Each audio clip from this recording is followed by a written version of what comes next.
இந்த நாளிலே பேசும்படி ஆவியானவர் சிந்தையிலே கொண்டு வந்த வார்த்தை, ஜெயிக்கிறவன் சரித்திரமாவான் அல்லது அவனுடைய சரித்திரம் பேசப்படும்.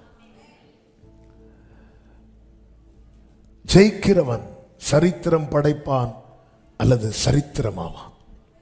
வேதத்தில் எத்தனை புத்தகங்கள் இருக்கிறது? 66. எல்லாருக்கும் தெரியும். ஆமென்.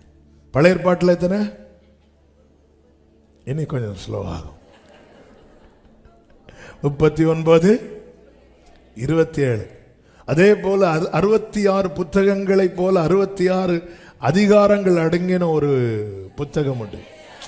ஏசாயா. இயேசுவே, இதுக்கு மேல நான் கேட்கல. ஓகே.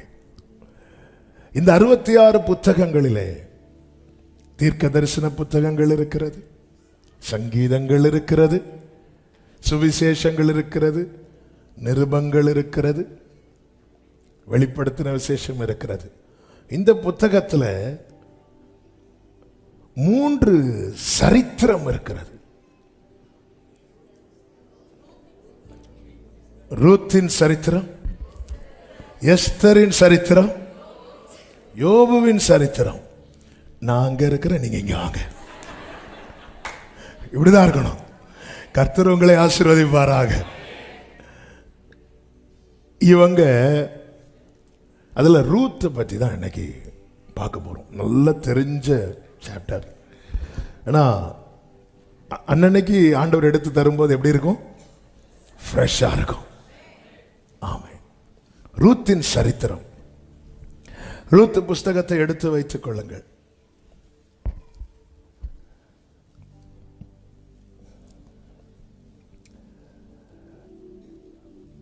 அறியாதவர்களுக்கு மேலோட்டமாய் சொல்லுகிறேன்.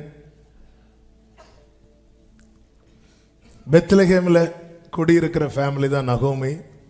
தேசத்தில் பஞ்சம் வந்தபோது நகோமி என்ன பண்ணாங்க அப்படின்னா, குடும்பமாக நகோமி, நகோமியின் கணவர், 2 குமாரர்கள்.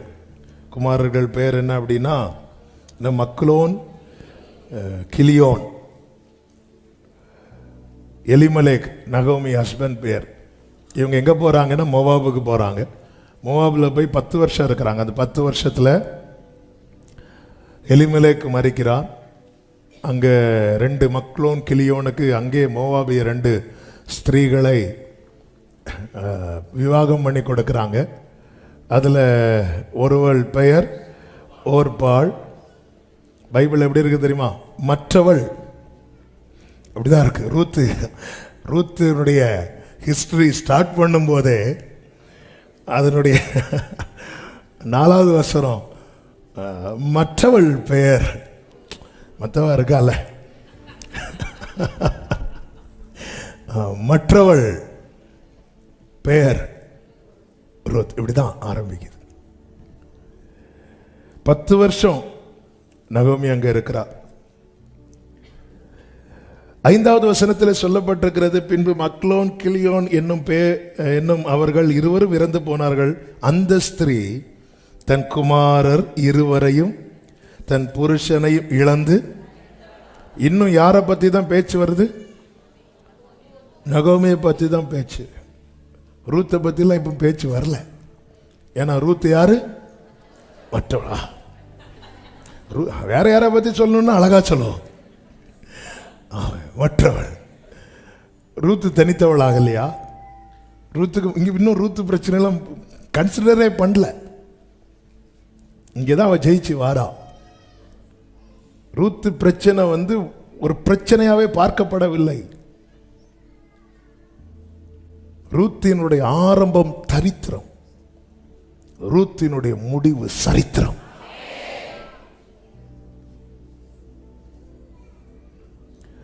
இந்த நேரத்தில் தான் கர்த்தர் தம்முடைய ஜனங்களை சந்தித்து ஆகாரம் அருளினார் என்று கேள்விப்பட்டு நகோமி என்ன பண்ணாங்க அப்படின்னா, 6வது வசனத்தில் சொல்லப்பட்டிருக்கிறது, தன் மருமக்களோட கூட மோவாப் தேசத்திலிருந்து திரும்பி வரும்படி எழுந்து. இந்த வார்த்தைகளை கவனிக்கணும். தன் 2 மருமக்களோடும் கூட தான் இருந்த ஸ்தலத்தை விட்டு புறப்பட்டாள். அப்ப அவ போகும்போதே என்ன பிளானோட போறா?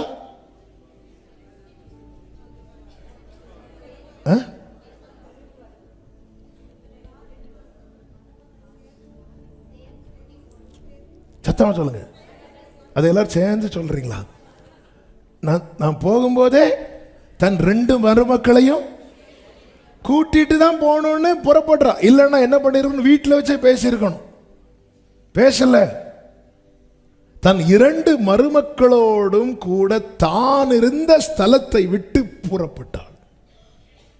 யூதா தேசத்துக்கு திரும்பி போக அவர்கள் வழி நடக்கையில்.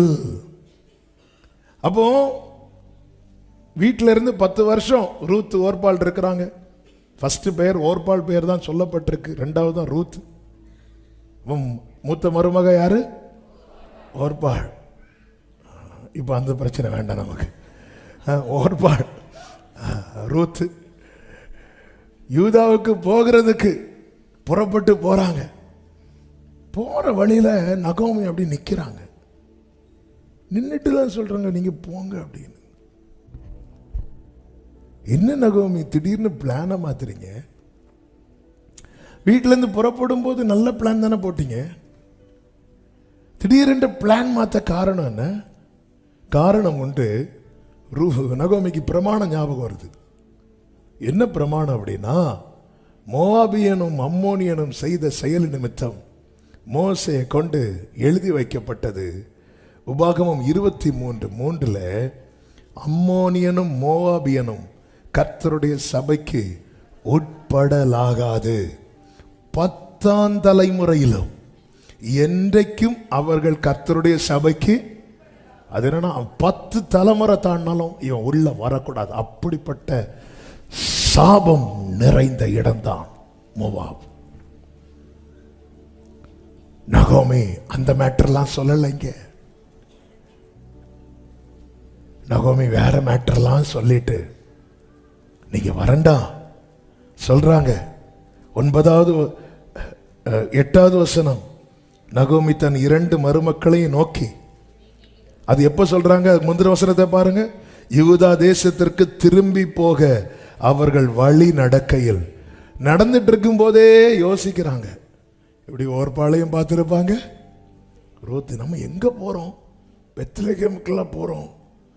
இவங்க சிலருக்கு சில நேரத்தில் இந்த ஜாதி தலைக்கேறும். ஒரே ஒரு ஆமை. மற்ற நேரம்லாம் நான் இயேசுவின் பிள்ளை. மற்ற நேரம்லாம் நம்ம யாராவது சில இடத்துல வரும்போது என்ன இருந்தாலும் இவா யாரு? நான் உங்களை சொல்லல, இல்ல உங்களை சொல்ற மாதிரி இருக்குன்னா உங்களை தான் சொல்லிட்டு இருக்கிறேன்.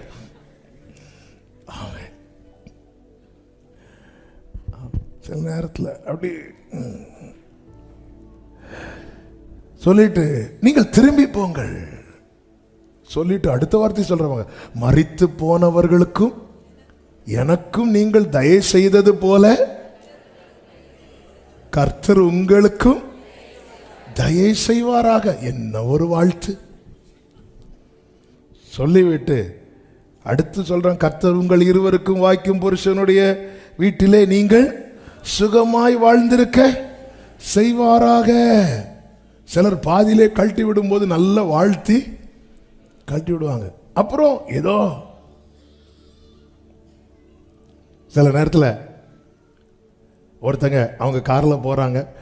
அதுவரை நம்ம கூட பேசிட்டு இருக்கும்போது நம்ம கொஞ்சம் நினைப்போம் நம்மளும் அவங்க கூட போகலான்னு. அப்படி கிட்ட போகும்போது டக்குன்னு அவங்கள கேட்பாங்க, அப்போ நீங்க எப்படி வரீங்க? பஸ்லயா ஆட்டோலையா? அதன் அர்த்தம் என்ன? அதுலே நமக்கு தெரிஞ்சிடும். நீங்க எப்படி வரீங்க? பஸ்லயா? ஓ, நீங்க வரலையா? நம்மளை சொல்லவே விட மாட்டாங்க. அதே போல இங்க ஃபர்ஸ்ட் எல்லாம் சொல்லியாச்சு. அடுத்து என்ன பண்ண போறீங்கம்மா? உங்க பிளான் என்ன? நீங்க என் கூட புறப்பட்டு வரீங்கல்ல, இப்படி ஒண்ணுமே இல்லை. நீங்க எனக்கு இதுவரை செஞ்சதே பெரிய உதவி. நீங்க இனி போய் வாய்க்கும் புருஷனுடைய வீட்டிலே நீங்கள் சுகமாய் வாழ்ந்திருக்க செய்வாராக என்று சொல்லி அவர்களை முத்தமிட்டால் அப்பொழுது அவர்கள் சத்தமிட்டு அழுது. இந்த இடத்துல ரூத்து கூட யார நிக்கிறா? ஓர்பாள் நிக்கிறா. சத்தமிட்டு அழுது அவளை பார்த்து, உம்முடைய ஜன தண்டைக்கு உம்முடன் கூட வருவோம் என்றார்கள். இந்த வார்த்தையை ரூத்து மட்டும் சொல்லல, ஓர்பாளும் சொல்லுகிறாள். இனி 14வது வசனத்தை வாசியுங்கள். அப்பொழுது அவர்கள் சத்தமிட்டு அதிகமாய் அழுதார்கள். அப்பொழுது இந்த அவர்கள் யாரெல்லாம்? இனி அடுத்து ஓர்பாள் தன் மாமியை முத்தமிட்டு கொஞ்சம் முன்னாடி என்ன சொன்ன ஓர்பாள்? உம்முடைய ஜன தண்டைக்கே உம்முடன் கூட வருவோம் என்றவள் இப்பொழுது அழுது முத்தமிட்டு போனாள். ரூத்தோ அவளை விடாமல் பற்றி கொண்டாள். இந்த இடத்துல தான் ரூத்து சரித்திரமாகிறாள். ஏன் ஓர்பாள் இதுவரை அவளும் என்ன நிலையில தான் இருந்தா அப்படின்னா, என்ன வந்தாலும் கூட பெயர வேண்டியதுதான் இருந்தவளுக்கு இப்பொழுது அவளால் நிற்க முடியாம திரும்பி மோவாபுக்குள்ள என்றாகிறா. ஆனால் ரூத்து விடாம பற்றி கொள்ளுகிறாள். ஒரே சிச்சுவேஷனை ஃபேஸ் பண்ண 2 பேர், ஒரு ஆளு தோத்துட்டாங்க, இன்னொரு ஆளு ஜெயிக்கிறாங்க. ரீசன் என்ன? ரீசன் உண்டு. இங்கே சொல்லப்பட்டிருக்கிறது 18வது வசனம், அவள் தன்னோட கூட வர மன உறுதியாயிருக்கிறதை கண்டு 2 பேரும் தீர்மானம் எடுத்தார்கள். ஒருவள் தீர்மானத்தில் மன உறுதியா இருந்தாள்.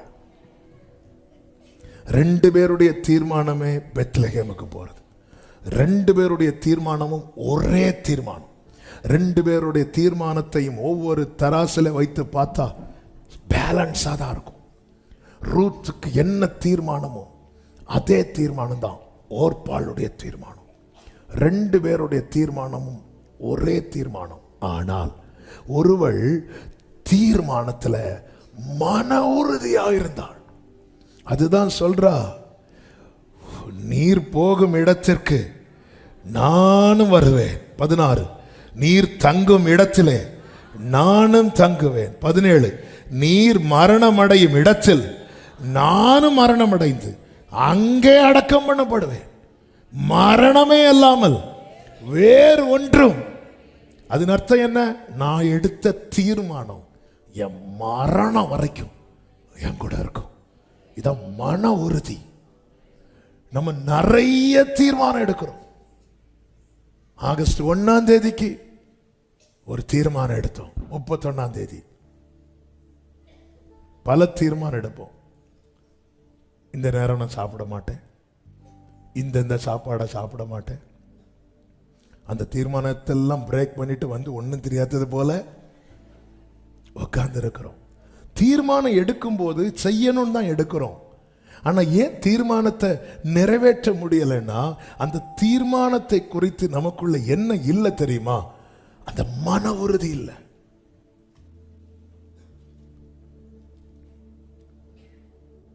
ஏன் ஓர்பாள் தீர்மானம் எடுத்தும் அவளால் நிற்க முடியல அப்படின்னா, அவள் கேட்டதெல்லாம் எதிராகவே இருந்தது.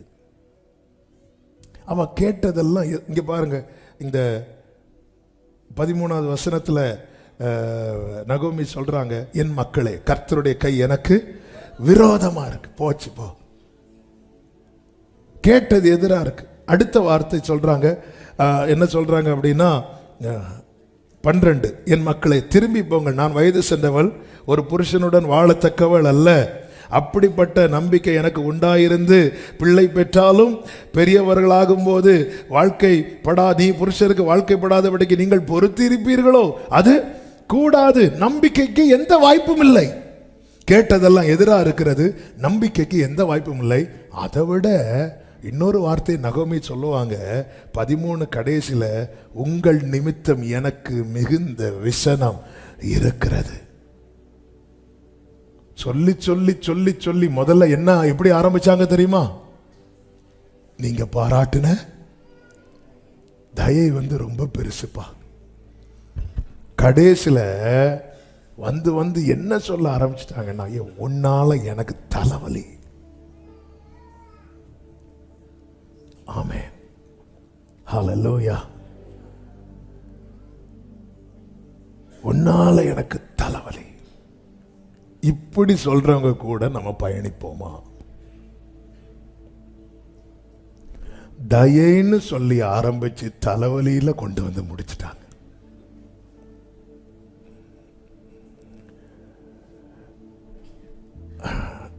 ஓர்பால் பார்த்தா, ஓகே, நான் யாருக்கு கஷ்டமா இருக்க விரும்பல, நான் உம்மா போயிட்டு வரேன், பாய், ஓடிட்டான்.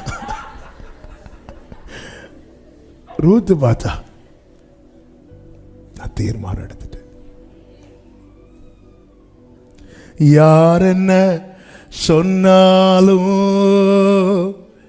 சோர்ந்து போக மாட்டேன். ஏன் ரூத்து மன உறுதியா இருக்கிறா? அதையும் பார்க்கணும். சும்மா மன உறுதினா ரூத் இப்படி உறுதியா இருக்க ரீசன் என்ன? ரீசன் ஒன்று, இந்த சான்ஸை விட்டா அவளால பெத்லகேமுக்கு போறதுக்கு வேற வாய்ப்பே இல்லை.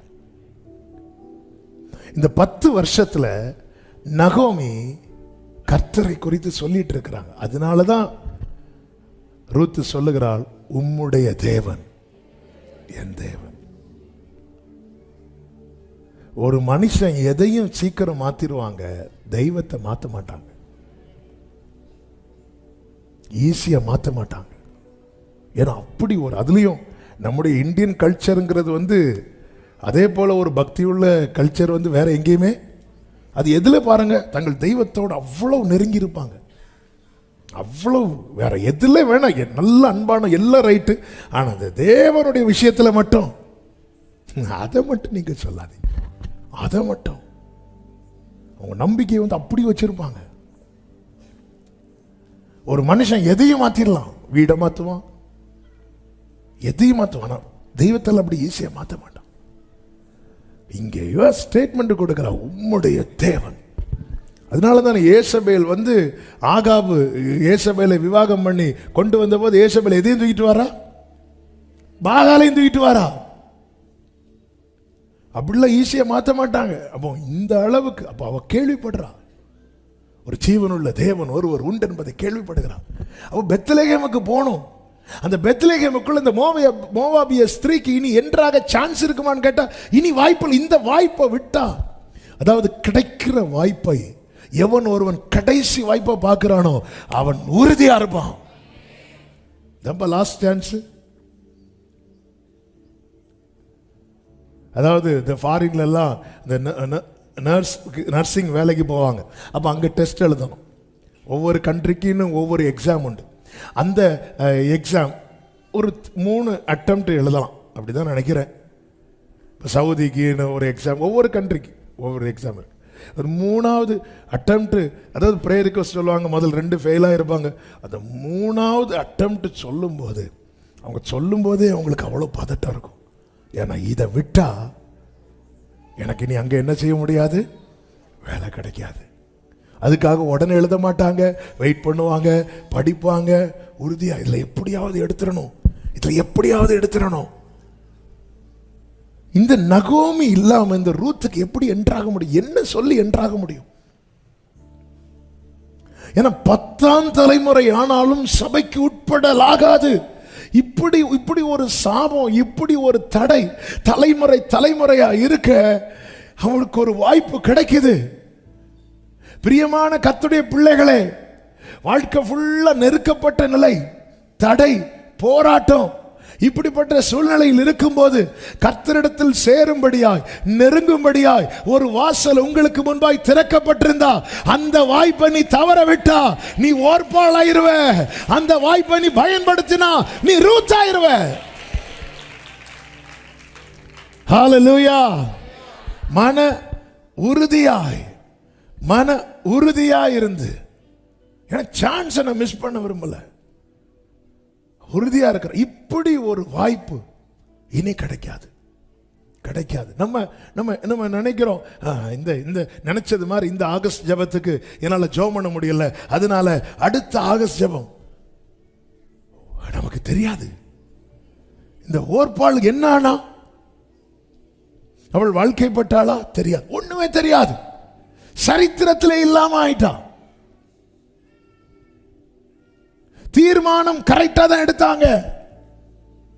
இந்த ஓர்பாளுடைய சரித்திரம் என்ன தெரியாது, தீர்மானம் தெரியும், திரும்பி போயிட்டா. ஆனா ரோத்து பார்த்த, நீங்க என்ன வேணாலும் சொல்லுங்க, எனக்கு கிடைச்ச சான்ஸை நான் மிஸ் பண்ண மாட்டேன். அவள் மன உறுதியாய் இருக்கிறதை கண்டு அப்புறம் அதை குறித்து அவளோட ஒன்றும் பேசவில்லை. நம்முடைய உறுதியான நிலை எதிரான பேச்சுகளை அடைத்து போடும். என்னெல்லாம் பேசி கடைசியில எனக்கு மிகுந்த விசனம் இருக்கிறது அப்படின்ட்டாங்க. உங்கள் நிமித்தம் நீ ஜெபம் பண்றது எனக்கு கஷ்டமா இருக்கு அப்படி சொன்னா, சரிங்க நான் இனி ஜெபம் பண்ண மாட்டேன். நீ பைபிள் படிக்கிறது எனக்கு கஷ்டமா இருக்கு, ஓகேங்க. எத்தனை பேர் புறப்பட்டு பாதியிலே முத்தமிட்டு திரும்பி போகிறார்கள். ஆனா எந்த நிந்தையிலும் நெருக்கத்திலும் கஷ்டத்திலும் கர்த்தருக்காய் உறுதியாய் நிற்கிறவர்களுடைய வாழ்க்கை சரித்திரமாகும். இயேசுவின் நாமத்திலே இந்த வார்த்தையை தீர்க்க தரிசனமாய் சொல்லுகிறேன். எந்த நிலையிலும் கர்த்தருக்காய் உறுதியாய் நிற்கிறவர்களுடைய வாழ்க்கை சரித்திரமாகும். ஹல்லேலூயா, ஹல்லேலூயா. கர்த்தருக்கு மகிமை உண்டாவதாக. இப்போ இவங்க புறப்பட்டு வராங்க, நேரம் போகிறது. இந்த வார்த்தையை நிறைய பேசணும், ஆனா 4 சாப்டருக்குள்ள என்றாகணும். அவ ஜெயிக்கிற, அவ எடுத்த ஒவ்வொரு தீர்மானங்கள், ஒவ்வொரு காரியங்கள் உறுதியாக இருந்தால் சூழ்நிலையை ஜெயித்தாள். உறுதியாக இருந்தால் சாப்டர் 1 பாயிண்ட் நம்பர் 1, உறுதியாக இருந்து சூழ்நிலையை ஜெயித்தாள். இப்போ இவங்க 2 பேரும் பெத்லகேமுக்குள்ள வராங்க. வரும்போது 19வது வசனத்தை வாசியுங்கள். அப்படியே இருவரும் பெத்லகேம் மட்டும் நடந்து போனார்கள். அவர்கள் பெத்லகேமுக்கு வந்தபோது ஊரார் எல்லாரும் அவர்களை குறித்து அவர்கள்னா யாரெல்லாம்? நகோமி, ருத். அப்ப 2 பேரையும் பார்த்தாச்சு. அவர்களை குறித்து ஆச்சரியப்பட்டு இவள் நகோமியோ என்று பேசிக்கொண்டார். யாரை பத்தி பேசுறாங்க? அப்ப யாரை பத்தி பேசல, இவ யாருன்னு கேட்டாங்களா? கண்டுக்கவே இல்லை. மோவாபிய ஸ்திரீயை கண்டுக்கவே மாட்டாங்க. ரூத் அதை நினைச்சு ஓரி பண்ணல. அவளை பத்தி இவள் நகோமியோ, உடனே நகோமி, என்ன நகோமின்லாம் சொல்லாதீங்க, என்ன மாறான்னு சொல்லுங்க. சர்வ வல்லவர் எனக்கு மிகுந்த கசப்பை முதல்ல மருமக்களை சொல்லிட்டு இப்ப எங்க போயிட்டாரு? அடுத்தவங்களை குறை சொல்றவங்க கண்டிப்பா யாரை குறை சொல்லுவாங்க தெரியுமா? கர்த்தரை.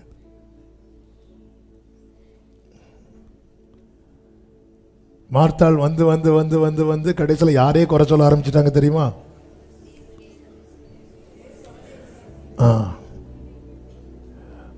இவ இப்படி என்ன போட்டுட்டு வந்து என்ன தப்புன்னு வந்து உக்காந்து இருக்காளே, உமக்கு கவலை இல்லையா? ஏங்க வந்து வந்து கவலை. மரியாள் வந்து வேலை செய்யாம உட்காரல. நீங்க அந்த சாப்டர் படிச்சீங்கன்னா தெரியும். இயேசு வர்றது வரை அவ்வளோ வேலை செஞ்சுட்டு இருந்தா. இயேசு வந்ததுக்கு அப்புறம் அவளுக்கு கையும் ஓடலை காலம் ஓடலை. ஆனால் கூப்பிட்டது மார்த்தாள். இயேசு வந்தாலும் கையும் ஓடும் காலம் ஓடும். ஆனால் மரியாளுக்கு இயேசு வந்தா கையும் ஓடாது. அதனால அவ உக்காந்தா, அவர் கை ஓடிச்சு, அவர் காலம் ஓடிச்சு.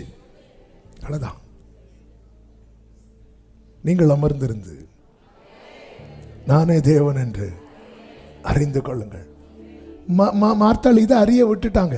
அதனால தான் இயேசு லாசரு மரித்து 4 நாள் கழித்து வந்ததும் அப்பவும் மரியாள் தான் ஓடி போகிறாங்க. மார்த்தாள் தான் ஓடி போகிறாங்க.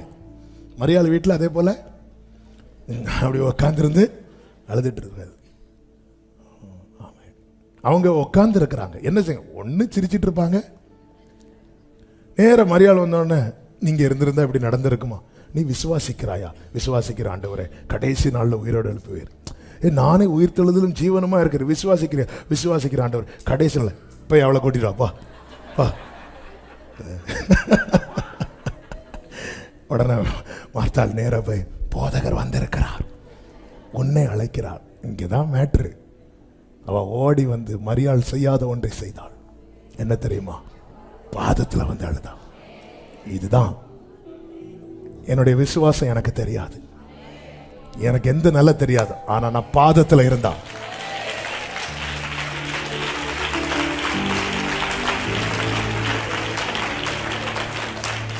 மூணாவது பாயிண்ட் இங்க டச் பண்ணிட்டா. எதுக்கு எங்க தொடங்கணும்? அந்த கம்ப்ளைண்ட். ஆமே, சர்வ வல்லவன்ட்டான். சரி, நேர போயாச்சு. வேதம் சொல்லுகிறது, வார்க்கோரும் கோதுமை அறுப்பின் துவக்கத்திலே அவர்கள் பெத்லகேமுக்கு வந்தார்கள். இப்ப 2வது பாருங்க, நம்பிக்கையாய் இருந்து தடைகளை ஜெயிக்கிறார். 2வது பாயிண்ட். இங்க பாத்தீங்கன்னா நகோமி கிட்ட ரூத் வந்து சொல்றாங்க. 2வது வசனத்தை வாசிங்க. 2:2. மோவாபிய ஸ்திரீயான ரூத் என்பவர் நகோமியை பார்த்து நான் வயல்வெளிக்கு போய் யாருடைய கண்களில் எனக்கு தயை கிடைக்குமோ அவர் பிறகே கதிர்களை பொறுக்கிக் கொண்டு வருகிறேன் என்றார். இப்ப அவளுக்கு என்ன நம்பிக்கை அப்படின்னா, எனக்கு தயை கிடைக்கும். தயை கிடைக்குதான்னு பார்த்துட்டு வரேன்னு சொல்லல. இன்னும் பெத்லகேமுக்குள்ள என்ட்ராயாச்சுல. ஏன் உன்னை யாராவது விசாரிச்சாங்களா ரூத்? இல்ல. 1வது அதிகாரத்தை பொறுத்த வரைக்கும் ரூத்தை யாரும் விசாரிக்கல. விசாரிக்கிற 2வது அதிகாரத்துல தான் வராரு.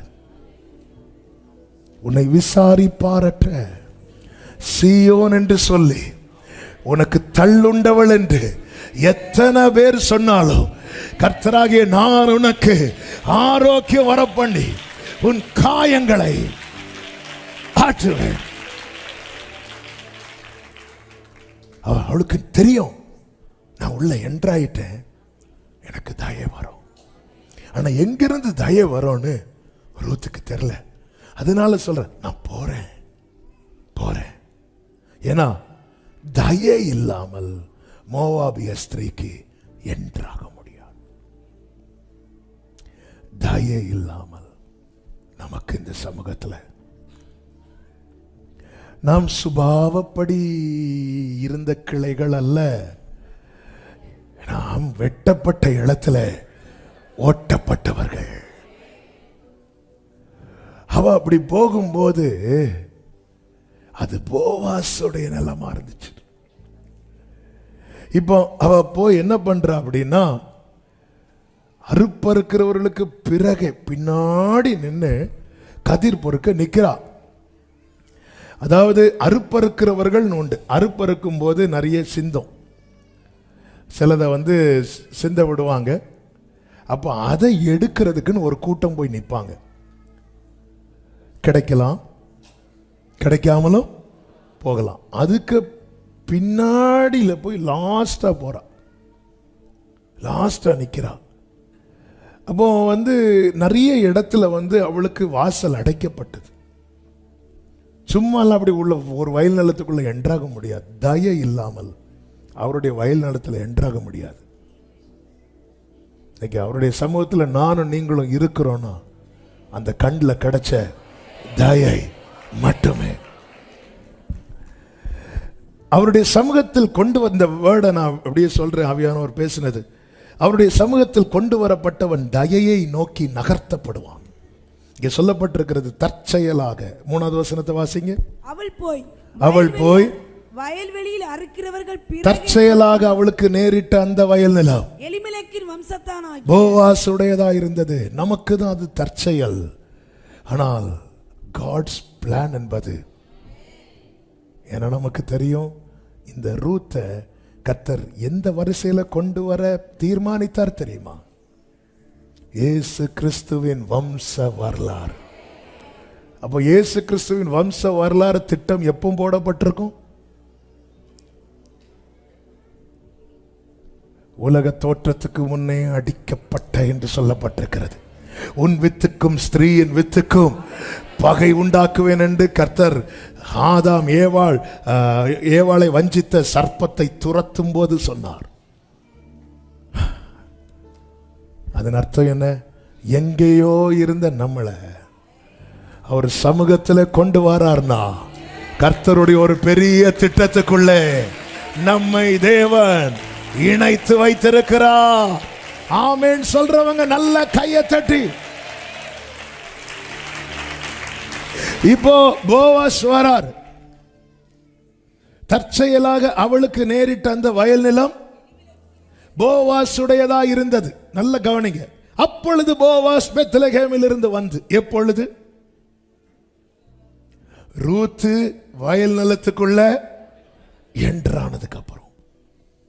சில வேர்டு நீங்க பார்க்கிறது வரை வெளிப்படாது, நீங்க வந்து உட்கார்றது வரை வெளிப்படாது. சில வேர்டை கர்த்தர் உங்களை என்றாக்கிட்டு தான் பேச வைப்பார். நான் சொல்றது எத்தனை பேருக்கு புரியுதுன்னு தெரியல. அடுத்து போவாஸ் வாயிலிருந்து விழ போகிற வார்த்தை இந்த ரூத் உள்ள வந்ததுக்கு அப்புறம் தான். ஏன் இந்த ரூத் வர்றதுக்கு முன்னாடி போவாஸ் வந்து பிளஸ் பண்ணிட்டு போக வேண்டியதானே?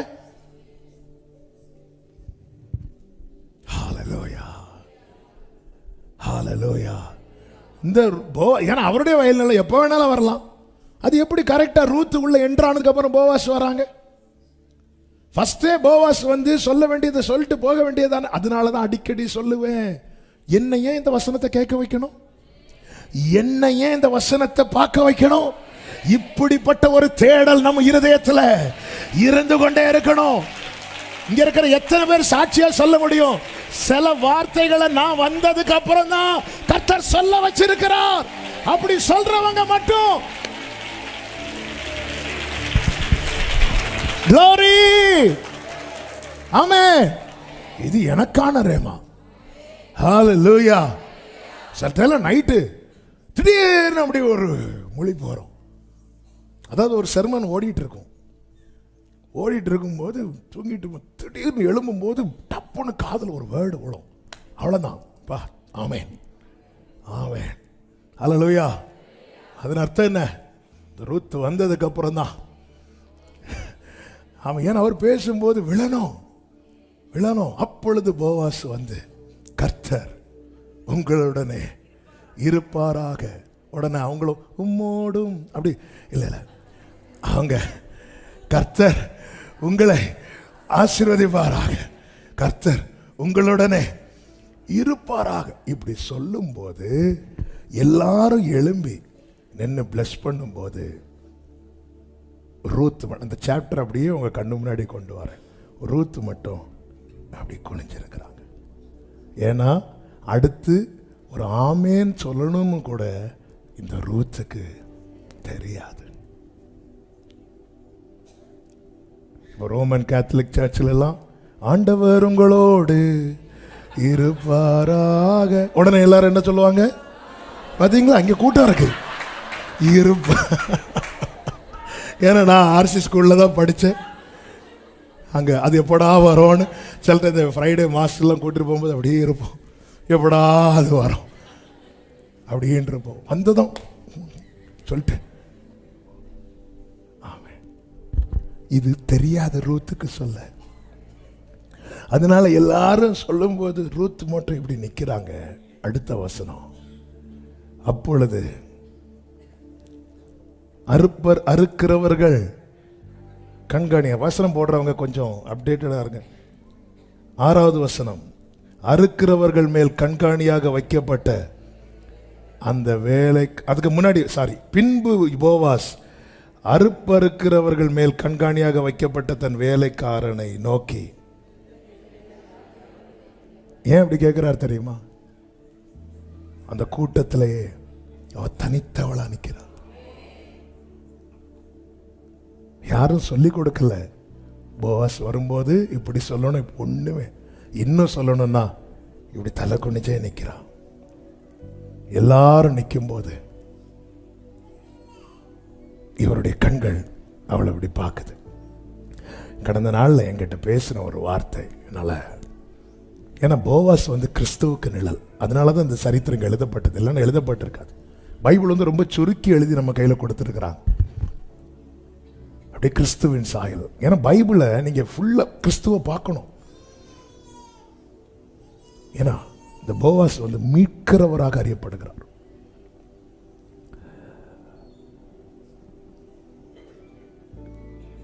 கண்காணியா வைக்கப்பட்டவன் இந்த பெண் பிள்ளை யாருடையவள்?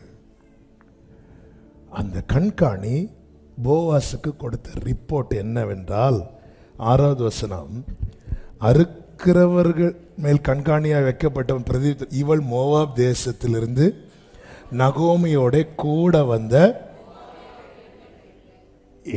நகோமிக்கு மருமகன் ஒரு வார்த்தையில சொல்லல, நகோமியோட கூட வந்த மோவாபிய பெண். நம்மளை பத்தி ரிப்போர்ட் எல்லாம் எப்படி போகும்னு தெரியாது. அடுத்த வார்த்தை, அறுக்கிறவர்கள் பிறகு அரிக்கட்டுகளிலிருந்து சிந்தினதை பொறுக்கிக் கொள்ளுகிறேன் என்று அவள் என்னிடத்திலே கேட்டுக்கொண்டாள். நல்ல கவனிங்க, இந்த வார்த்தையை தான் அடுத்து சொல்லணும். காலமே துவங்கி இதுவரைக்கும் இங்கே இருக்கிறாள். அதன் அர்த்தம் என்ன? அவளை பொறுக்க கூட விடல, உள்ள வந்தாச்சு. கேட்டா என்கிட்ட, காலமே துவங்கி இதுவரைக்கும். அவளை பொறுக்க விட்டிருந்தா காலையிலேயே பொறுக்கிட்டு போயிருப்பா.